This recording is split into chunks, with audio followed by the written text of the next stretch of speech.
आप देख रहे हैं जीबीएन एक्सप्रेस न्यूज। 11 नवंबर 2024 ग्रेटर नोएडा भारत शिक्षा एक्सपो शिक्षा क्षेत्र का एक भव्य संगम है और छात्रों, विद्वानों और शिक्षा पेशेवरों के लिए एक तीर्थ स्थल से कम नहीं है। ऐसा उत्तर प्रदेश के माननीय उच्च शिक्षा मंत्री श्री योगेंद्र उपाध्याय ने भारत शिक्षा एक्सपो 2024 के पहले संस्करण का उद्घाटन करते हुए कहा। इस अवसर पर उत्तर प्रदेश के मुख्यमंत्री के शिक्षा अतिरिक्त सीईओ श्रीमती प्रेरणा सिंह, उत्तर प्रदेश उच्च शिक्षा विभाग के विशेष सचिव श्री सिपुगिरी, नीति आयोग के अटल इनोवेशन मिशन के परियोजना निदेशक श्री रोहित गुप्ता, भारत शिक्षा एक्सपो के अध्यक्ष श्री हरिवंश चतुर्वेदी और इंडिया एक्सपोजिशन मार्ट लिमिटेड के चेयरमैन डॉक्टर राकेश कुमार भी उपस्थित थे। इस आयोजन ने भारत को विश्व गुरु के रूप में स्थापित करने की दिशा में एक महत्वपूर्ण कदम रखा है। Former chairman of the UGC, Shri Sipugiri ji, IAS special secretary higher education government of Uttar Pradesh, Shrimati Prerna Singh, IAS ACO Greater Noida, Shri Rohit Gupta ji, project director Atal Innovation Mission NITI Aayog government of India, our guide and a person who had a concept to commissioning, Dr. Harvansh Chaturvedi ji.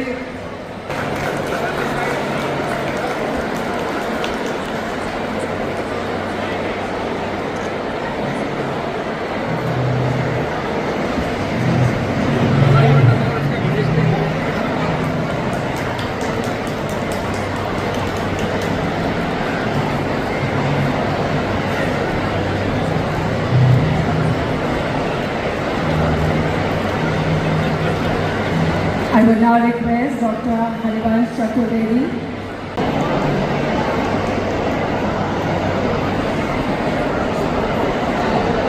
May I request felicitating Dr. Chaturvedi.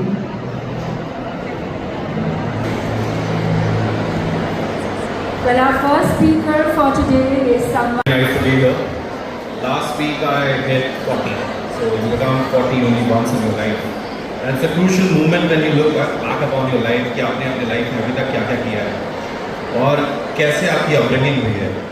मैं जब छोटा था तो school में हमारे यहाँ rote learning चलती थी, 2 एकम 2, 2 दूनी 4, force is equal to mass into acceleration, every action has an equal and opposite reaction, सब रटवाया जाता था।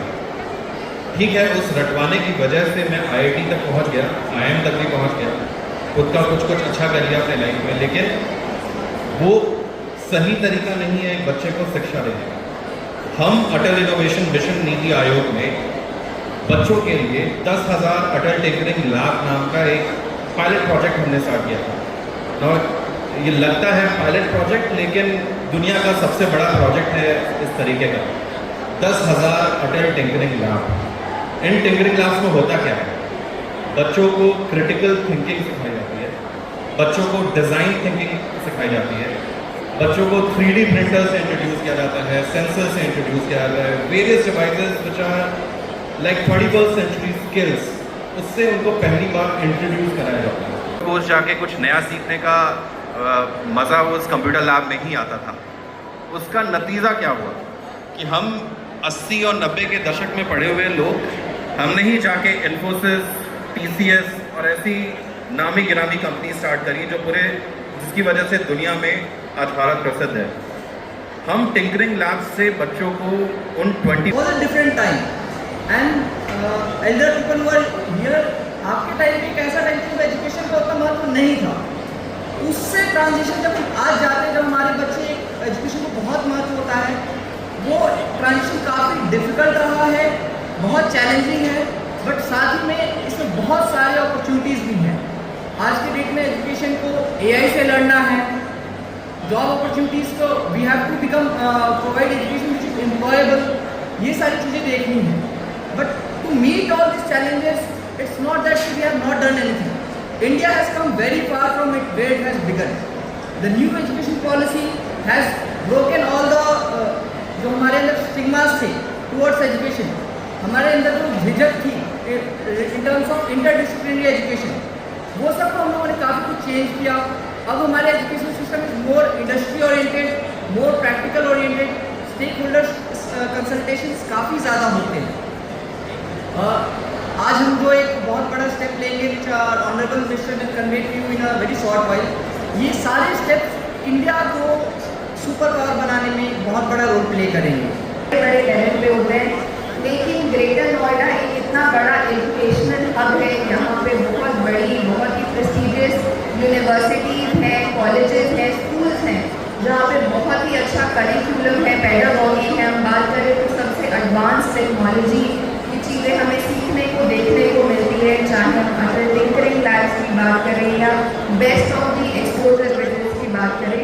तो क्यों ना यहाँ पर एक ऐसा इवेंट ऑर्गेनाइज किया जाए जिससे यहाँ के जो बच्चे हैं, और आज मैं बड़े गर्व के साथ कह सकती हूँ कि ना ही ग्रेटर नोएडा के, पर मेरठ मंडल के, दिल्ली एनसीआर के, हरियाणा, राजस्थान और आसपास के प्रदेशों, जनपदों के, नॉर्थ इंडिया से बहुत सारा पार्टिसिपेशन है।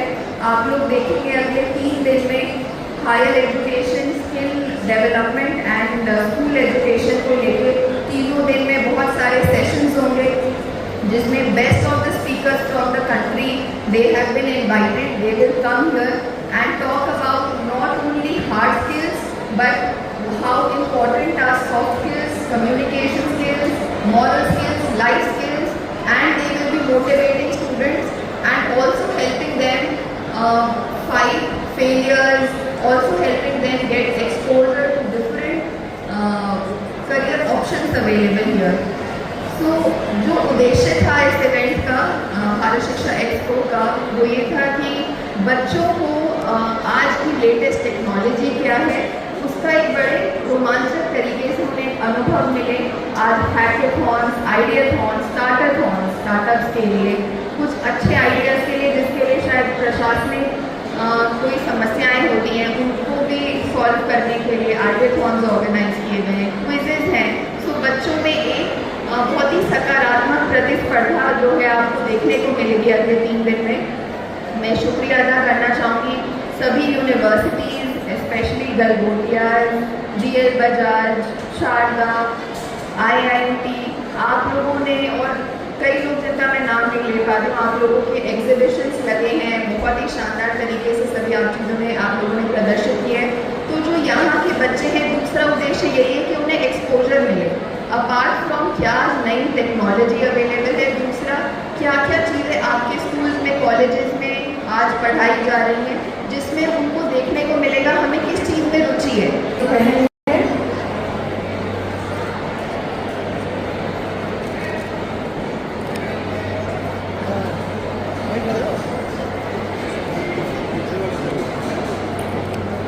आप सब प्रतिनिधि भी है, आसपास छात्र उन स्कॉल्स को देख रहे हैं जो कि उनका भविष्य का निर्धारण कर रहे हैं, वह भी है। वो एक संगम है, महासंगम है, और जहां संगम होता है वह तीर्थ बन जाता है, ये हम सब जानते हैं। तीर्थ क्या होता है? आस्था का प्रतीक होता है,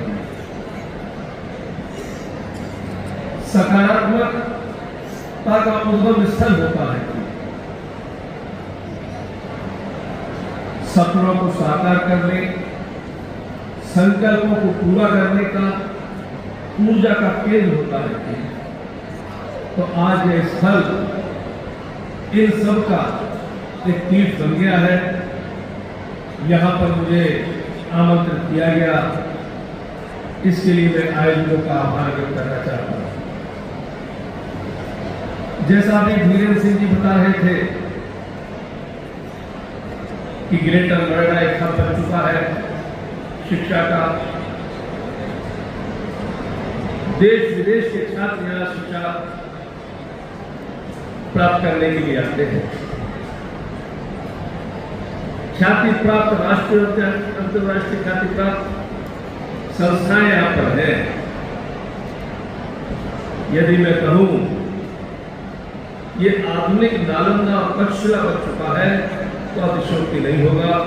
आज ग्रेटर नोएडा और नोएडा शिक्षा का हिसाब से आधुनिक नालंदा और तक्षशिला है। नालंदा वो जगह थी, तक्षशिला वो स्थान था जहां पर देश, उसी के तहत हर जिले में एक विश्वविद्यालय खोलना। इससे पहले किसी सरकार ने सोचा, एक बड़ा सोचने का विषय है सबके लिए कि इससे पूर्व, जब से योगी जी की सरकार आई या मोदी जी की सरकारें आई हैं, इससे पूर्व उत्तर प्रदेश का मैं जहाँ तक हवाला देता हुआ बात करूँगा, 8 कमिश्नरियाँ ऐसी थी, 6 कमिश्नरियाँ जहाँ सरकारी विश्वविद्यालय नहीं थे। अब 2 साल के अंदर सरकारी विश्वविद्यालय या तो निर्माणाधीन है और या चालू हो चुके हैं। ऐसे ही हर जिले में एक विश्वविद्यालय खुले। वो अंतिम छोर पर बैठे व्यक्ति के पास शिक्षा कैसे पहुंचे, उसी का एक उदाहरण है। आपने कहा कि प्राधिकरण का कुछ अधिकारी जो है औपचारिकताओं में रुकावट पैदा करती है, इससे कैसे? नहीं, प्राधिकरण ने हमारी शिक्षा में नहीं रुकावट पैदा करती, एक टेक्निकल मिस्टेक उनकी रह गई थी, उस वजह से एक इंस्टीट्यूशन खोलने में रुकावट आ रही थी, वो दूर कर ली गई है हालांकि।